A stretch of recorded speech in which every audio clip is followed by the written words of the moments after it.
New reports out today say flying giants American Airlines and USAirways are expected to merge as soon as Wednesday. The $11 billion deal probably has some travelers already cringing, imagining prices skyrocketing while service takes a nosedive. Maybe that won't be the case. Here to tell us if we're about to be introduced to the ultimate flying experience is George Hobeika from airfarewatchdog.com and George Zimmerman, founder and CEO and chairman of Zimmerman Advertising. Thanks to both of you for joining us. George, let me start with you. Will this make our experience better or worse? Actually, Melissa, I think it's going to be better. The airlines have been in a race to the bottom for decades now. Service has deteriorated. I'm presuming that a stronger airline industry in the United States will lead to better service. I don't think fares are going to go up that high. Jordan, do you agree with that? I mean, you know, of course, immediately people think, well, if they merge, then there's less competition, so prices go up. But maybe then they have more pricing power and they can afford to provide better service. Alyssa, fat birds don't fly.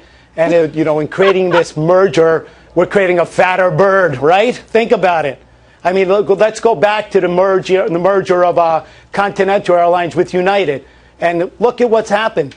They are rated 15th out of 15th in operations and operational support, operations in general. And let's go even deeper. Think about what the consumers are saying. They feel like they're being gouged. They feel like they've been overpriced in tickets. In fact, United tried to raise the ticket prices twice last year and had to revert back. They charged the consumers for bags. Consumers got ticked off about that. And I just think overall, it's the merger has not worked. Yeah, it's not a positive experience for flyers. George, let me ask you, so one of the concerns is that if you have fewer airlines overall, the really small markets or even, just smaller markets don't get served by as many airlines because there isn't as much competition. They're not looking for that niche play. So if you happen to go to a market that's not terribly popular, you're going to really pay through the roof and not have a lot of choices. Does this make that problem worse? Well, that is true, Melissa, but I've seen so many emails in my inbox from consumers who suddenly discovered that United doesn't fly there anymore, and they leave them stranded. And the reason they don't fly there anymore is because they are losing money in general. I think now with a larger airline structure, Americans going to be able to fly people to more places more easily. For example, if you're flying from New York to Los Angeles via Dallas and your flight's canceled, now you can go through Charlotte or another USAirways hub. And the same is true with the United-Delta merger.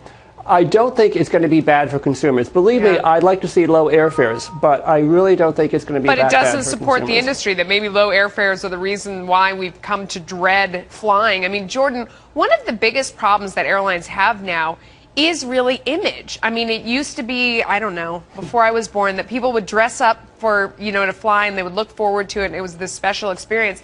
Now, when we know we're going to fly, we all dread it. I mean, you hear the horror stories, you expect the worst. Our attitude is so poor because it has been a terrible experience. How do they turn that image around? Well, I think, first of all, if you go back to Southwest, who was founded in 1971, and you think about the experience, it's a no-frills airline, but it's still a great experience. The people rate the airline high every year. And I think most importantly, with that, the employees love their airline. When you look back again at the United Continental merger, the employees are disgruntled. They're not happy. And I think that if you have happy employees, you're going to have happy customers. I think, when you look at Southwest, they're singing to you on the plane. So I think, again, you have to position a brand properly in the marketplace, but you need to activate that brand with a great experience. So, George, what are the odds of this new combined airline doing a better job positioning and identifying itself? Because, I certainly hear what Jordan is saying. A lot of people think of JetBlue in a really positive way. My kids do. It has a certain attraction. They have the televisions. They market it in a way that it feels fresh. It feels younger and vibrant.